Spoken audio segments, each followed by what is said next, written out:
नमस्कार दोस्तों, आप देख रहे हैं खबर एचपी और आइए वक्त हो गया हिमाचल प्रदेश के ताजा और बड़ी खबरों को जानने का। बताएंगे सभी खबरें एक एक करके एवं विस्तार से। उससे पहले आप हिमाचल प्रदेश के किस जिले से न्यूज को देख रहे हैं कमेंट बॉक्स में कमेंट करें। साथ ही सभी खबरों से अपडेट रहने के लिए चैनल को भी सब्सक्राइब करें और बेल आइकन को जरूर दबाएं। तो दोस्तों चलिए शुरू करते हैं आज की पहली बड़ी खबरें।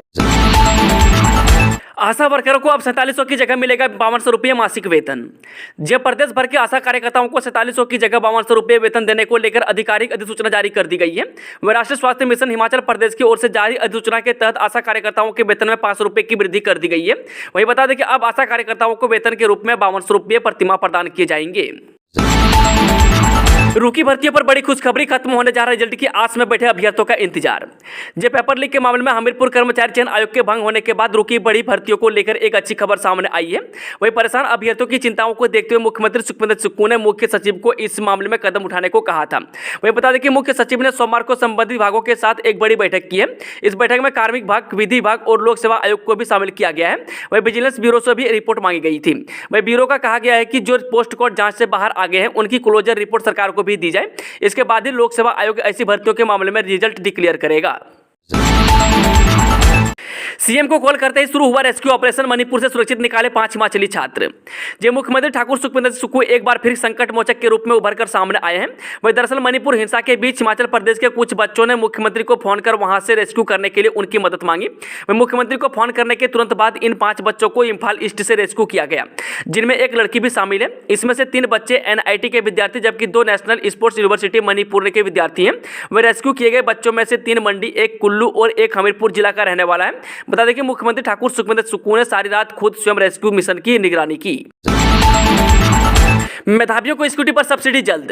जब प्रदेश सरकार के बजट भाषण में की गई घोषणाओं के तहत अब स्कूल कॉलेज जाने वाले छात्राओं को स्कूटी प्रदान की जाएगी। वहीं स्कूटी के लिए परमिट और रजिस्ट्रेशन नंबर जारी करने को परिवहन विभाग ने उच्च शिक्षा विभाग से इस बारे में पूरा प्लान मांगा है। इसमें यह पूछा गया है कि छात्राओं के लिए शिक्षा विभाग किस तरह से यह सुविधा देगा और इसके साथ ही कितनी छात्राएं इसके लिए पात्र होंगी। ऐसे में अब उम्मीद की जा रही है कि जल्दी स्कूल और कॉलेजों में पढ़ने वाले छात्रों को स्कूटी की यह सुविधा मिल जाएगी। वहीं गौर रहे कि सरकार ने सत्ता में आते ही इस साल का अपना पहला बजट पेश किया है। इसमें स्कूल और कॉलेज जाने वाली छात्राओं के लिए यह नई घोषणा की है। वहीं मुख्यमंत्री ठाकुर सुखविंदर सुक्खू ने कहा कि 18 वर्ष या इससे अधिक आयु की 20,000 मेधावी छात्रों को इलेक्ट्रिक स्कूटी खरीदने के लिए 25,000 रुपये तक का उपदान दिया जाएगा। सड़क हादसे में घायलों की मदद पर सरकार देगी 5,000। जिस सड़क हादसों में घायलों की सहायता करने वालों को सरकार 5,000 रुपये तक का इनाम देगी। वहीं घायलों की मदद करने वालों को न तो अब पुलिस तंग करेगी बल्कि उन्हें गुड स्मार्टियन का दर्जा दिया जाएगा। वहीं सड़क दुर्घटनाओं में मृत्यु के मामले में कमी आने के लिए सड़क परिवहन एवं राजमार्ग मंत्रालय ने अधिसूचना जारी की थी। वहीं बता दें कि जिलों से सूची आने के बाद परिवहन विभाग की ओर से गुड स्मार्टियन की सूची आने के बाद परिवहन विभाग की ओर से सम्मान समारोह आयोजित किया जाएगा। वहीं इस दौरान सड़क हादसों के घायलों की सहायता करने वाले को गुड स्मार्टियन को पुरस्कार देकर सम्मानित किया जाएगा। वहीं बता दें कि सड़क मंत्रालय ने गुड स्मार्टियन नामक योजना की शुरुआत की है। सरप्लस पूल से भर जाएंगे विभिन्न विभागों के खाली पद। अतिरिक्त मुख्य सचिव वित्त ने जारी किए निर्देश। राज्य के सरकारी विभागों के खाली पड़े पदों को दूसरे विभागों के सरप्लस पूल से भरा जाएगा। इसके लिए प्रदेश मंत्रिमंडल से मंजूरी ली जाएगी।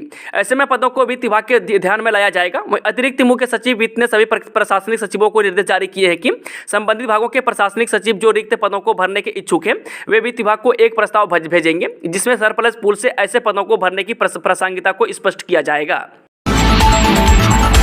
5 सब इंस्पेक्टर सहित 16 एएसआई पदोन्नत तैनाती के आदेश भी जारी। हिमाचल पुलिस विभाग ने 5 सब इंस्पेक्टर को इंस्पेक्टर और 16 एएसआई को सब इंस्पेक्टर पद पर पदोन्नति दी है। इनके तैनाती के आदेश भी जारी किए गए हैं। वहीं सब इंस्पेक्टर से इंस्पेक्टर बने कुलदीप चंद को राज्य सीआईडी, मोहिंद्र पोल को कांगड़ा, राम रतन को राज्य विजिलेंस, विपिन चौधरी को बिलासपुर और रघुवीर सिंह को राज्य सीआईडी में तैनाती दी गई है। राज्य सरकार ने पेयजल स्रोतों से मिल लिए पानी के सैंपलों की मांगी रिपोर्ट। हिमाचल प्रदेश सरकार ने जल शक्ति विभाग से पेयजल स्रोतों से लिए पानी के सैंपलों की 1 सप्ताह में जांच रिपोर्ट मांगी है। वहीं लोगों को स्वच्छ पानी मिल सके इसके लिए जल शक्ति विभाग ने प्रदेश में जागरूकता अभियान चलाया है। वहीं सरकार ने जल शक्ति विभाग को सरकारी और गैर सरकारी स्कूलों से भी पानी के सैंपल लेने के निर्देश दिए हैं। वहीं बता दें कि अभियान के दौरान लैब टेस्ट के माध्यम से सार्वजनिक जल वितरण प्रणाली के तहत पानी के 13,670 के नमूने की जाँच की जाएगी। वहीं डिलीवरी पॉइंट के तहत 9,037 गाँव में भी प्रत्येक गाँव के 2 घरों से पानी के नमूने जांचे जाएंगे। इसके अलावा फील्ड टेस्ट के किट के माध्यम से 12,975 स्कूलों एवं 13,327 आंगनबाड़ी केंद्रों से भी पानी के नमूने की जांच की जाएगी। वहीं स्वच्छता सर्वेक्षण के तहत कुल 27,340 सार्वजनिक जल वितरण क्षेत्रों को कवर किया जाएगा।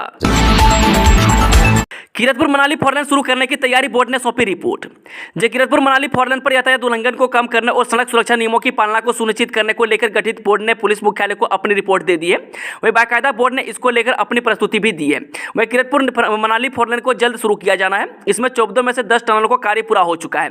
वहीं बता दें कि शेष कार्य प्रगति पर है। इसमें NHI शिमला को फोरलेन पर साइन बोर्ड, क्रैश बैरियर, वाहनों की स्पीड, पैदल चलने के लिए मार्ग आदि किए जाने को भी कहा गया है। 5 वर्षीय विधि कोर्स के लिए 30 जून तक करें ऑनलाइन आवेदन। हिमाचल प्रदेश विश्वविद्यालय के विधिक संस्थान university institute of legal studies ने शैक्षणिक सत्र 2023 के लिए BA LLB 5 वर्षीय विधि कोर्स के लिए प्रवेश की प्रक्रिया शुरू कर दी है। इस कोर्स की 120 सीटों के लिए ऑनलाइन आवेदन की प्रक्रिया शुरू कर दी गई है। इसके लिए 30 जून तक इच्छुक विद्यार्थी ऑनलाइन आवेदन कर सकेंगे। वहीं 12वीं में प्राप्त अंक पर तैयार की जाने वाली मेरिट के आधार पर ही इस कोर्स में प्रवेश दिया जाएगा। फोरलेन की सुरंगों में लगेंगे धुएं, गैसों की मात्रा और दृश्यता बताने वाले सेंसर। कीरतपुर नरचक फोरलेन की सभी सुरंगों सुरक्षा के लिहाज से आधुनिक होगी। वहीं फोरलेन की 5 में से 4 सुरंगों में धुएं, गैसों की मात्रा और दृश्यता बताने वाले सेंसर लगेंगे। वहीं सभी सुरंगों को प्रदूषण मुक्त रखने के लिए एग्जॉस्ट फैन लगाए गए हैं। इसके भीतर टेलीफोन की व्यवस्था होगी ताकि आपात स्थिति में संपर्क स्थापित किया जा सके। वहीं हर 60 मीटर की दूरी पर अग्निशमन यंत्र लगाए जाएंगे। निश्चित दूरी पर CCTV कैमरे की व्यवस्था भी होगी। हिमाचल में स्थापित होगा देश का पहला क्लीन प्लांट सेंटर, तैयार होंगे वायरस रहित सेब समेत अन्य पौधे। हिमाचल प्रदेश में देश का पहला क्लीन प्लांट सेंटर स्थापित होगा जहां वायरस रहित सेब समेत अन्य फलदार पौधे तैयार होंगे। इससे बागवानों को अमेरिका और इटली जैसे देशों से महंगे पौधे आयात नहीं करने पड़ेंगे। वह सेंटर कहां स्थापित होगा अभी यह तय नहीं है। वह सेंटर बनने से जहां बागवानों को उच्च गुणवत्ता वाले वायरस मुक्त पौधे आयातित पौधों की तुलना में 4 गुना तक सस्ते मिलेंगे। वहीं पौधों को क्वारंटाइन करने की भी जरूरत नहीं पड़ेगी। बता दें कि जम्मू कश्मीर और उत्तराखंड के बागवानों को भी पौधे सस्ते मिलेंगे। वहीं केंद्र सरकार के clean plant programme of India के तहत एशियन डेवलपमेंट बैंक यानी कि ADB के सहयोग से इस केंद्र को स्थापित करने की तैयारी है। वहीं बता दें कि देश में 10 केंद्र स्थापित किए जाने हैं जिन पर करीब 2000 करोड़ रुपए खर्च होंगे। इस योजना के अध्ययन के लिए शनिवार को 12 सदस्यीय दल ऑस्ट्रेलिया रवाना हुआ है। जिला में कोरोना के 6 नए मरीज, 8 ने दी बीमारी को मात। जिला शिमला में रविवार को कोरोना वायरस के 6 नए मामले सामने आए हैं। हालांकि दूसरी ओर 8 मरीजों ने बीमारी को मात भी दी है। वहीं बावजूद इसके मामले लगातार सामने आ रहे हैं। जिला में अब तक 40,814 मामले आए हैं। इनमें से 40,027 मरीज ठीक हो गए हैं। वहीं इस समय एक्टिव केसों की संख्या 48 रह गई है और 735 मरीजों की बीमारी से मौत हुई है। इसके अलावा IGMC में भी 3 मरीज दाखिल हैं। हिमाचल प्रदेश में 4 दिनों तक साफ रहेगा मौसम, 13 मई से फिर बदलेगा मिजाज। हिमाचल प्रदेश में मई के महीने में लगातार पड़ रही ठंड से अब राज्य के लोगों को कुछ हद तक राहत मिलने की संभावना है। वहीं हिमाचल प्रदेश में सोमवार को ज्यादातर इलाकों में मौसम साफ बना रहा है। वहीं लोग साफ मौसम में गुनगुनी धूप का आनंद लेते हुए नजर आए हैं।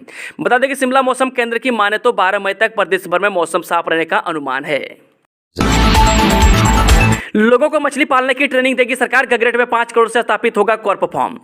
हिमाचल प्रदेश में मछली पालन की अपार संभावनाओं को देखते हुए हिमाचल सरकार प्रदेश के किसानों को मछली पालन की ट्रेनिंग देगी। इसके लिए ऊना जिला के गगरेट में 5 करोड़ रुपए की लागत से कॉर्प फार्म स्थापित किया जाएगा। इस केंद्र के हर साल 600 मछुआरों को प्रशिक्षित किया जाएगा। वहीं राज्य के मैदानी क्षेत्र में रहने वाले नदी की मछलियों पर आश्रित मछुआरों को 1000 फेंकवा जाल उपदान पर प्रदान किए जाएंगे। वहीं वर्तमान वित्त वर्ष में निजी क्षेत्र में 20 हेक्टेयर नए मत्स्य तालाबों का निर्माण किया जाएगा। खड़ा पत्थर टनल के लिए केंद्रीय भूतल परिवहन मंत्री नितिन गडकरी से मिले शिक्षा मंत्री रोहित ठाकुर। हिमाचल के शिक्षा मंत्री रोहित ठाकुर दिल्ली दौरे पर हैं। वहीं सोमवार को उन्होंने केंद्रीय भूतल परिवहन मंत्री नितिन गडकरी से मुलाकात की। यह एक शिष्टाचार भेंट थी, लेकिन इस दौरान रोहित ठाकुर ने अपने चुनाव क्षेत्र से संबंधित मामले नितिन गडकरी से उठाए। वहीं शिक्षा मंत्री ने कहा कि जुब्बल कोटखाई के महत्वपूर्ण खड़ा पत्थर टनल को लेकर केंद्रीय मंत्रालय कोई ठोस कदम उठाए। वहीं इस टनल के लिए सर्वे 2004-05 में हुआ था और रोहड़ू चिरगांव तक ऑल वेदर कनेक्टिविटी के लिए इस सुरंग का बनना जरूरी है। वहीं खड़ा पत्थर टनल के लिए सैद्धांतिक मंजूरी भारत सरकार ने पहले ही दे रखी है, लेकिन इसके बाद फंड की दिक्कत है। वहीं रोहित ठाकुर ने केंद्रीय भूतल परिवहन मंत्री को बताया कि हिमाचल में 16 से 18 लोकेशन ऐसी है जहां टनल के माध्यम से लोगों को सड़क की सुविधा मिल सकती है, लेकिन भारत सरकार इस प्रोजेक्ट को फंड करने के लिए वित्तीय व्यवस्था करे। गोल्डन टेंपल के पास हेरिटेज स्ट्रीट में एक और धमाका, 24 घंटे के भीतर दूसरा ब्लास्ट। पंजाब में जालंधर लोकसभा उपचुनाव से ठीक पहले अमृतसर में धमाकों का सिलसिला जारी है और सोमवार को स्वर्ण मंदिर के पास हेरिटेज स्ट्रीट पर लगातार दूसरे दिन हुए धमाके से लोगों में डर का माहौल बढ़े। वहीं श्री हरिमंदिर साहिब के नजदीक क्षेत्र हेरिटेज स्ट्रीट में सोमवार सुबह 6:30 बजे ठीक उसी जगह पर फिर धमाका हुआ जहां शनिवार की देर रात को हुआ था। वहीं घटना के समय सड़क पर ज्यादा आवाजाही नहीं थी, इसलिए कोई जानी नुकसान नहीं हुआ है। केरल में नाव पलटने से 22 लोगों की मौत, पीएम ने पीड़ित परिजनों के लिए की 2-2 लाख की घोषणा। केरल में मलपुरम के ओट्टुपुरम थुवल थेरुम तट पर तनूर के पास कूरा पुज्जा नदी के मुहाने पर रविवार को एक पर्यटक नौका के पलट जाने से 7 बच्चों सहित कम से कम 22 लोगों की मौत हो गई। वहीं अब तक मछुआरों और स्थानीय निवासियों द्वारा 6 लोगों को बचाया गया है। वहीं जिला पुलिस प्रमुख सुजीत दास ने मीडिया कर्मियों को बताया कि 22 लोगों की मौत की पुष्टि हुई है।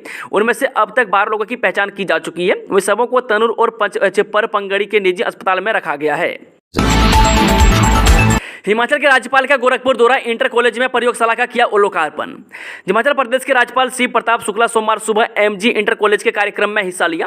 उन्होंने नवनिर्मित रसायन विज्ञान प्रयोगशाला का लोकार्पण किया। बता दें कि वह रविवार को गोरखपुर पहुंचे थे। वहीं गोरखपुर विश्वविद्यालय के परिसर में बने हेलीपैड में उनका हेलीकॉप्टर उतारा, जहां उनका भव्य स्वागत किया गया था।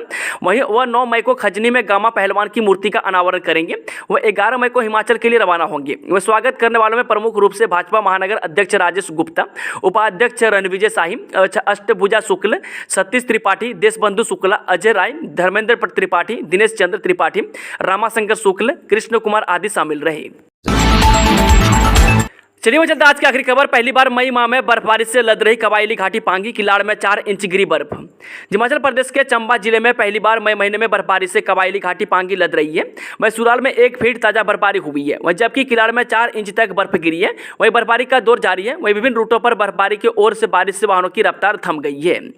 दोस्तों आज की खबरों का सिलसिला समाप्त होता है। अगर जानकारी पसंद आए तो वीडियो को लाइक, शेयर, चैनल को सब्सक्राइब जरूर करें।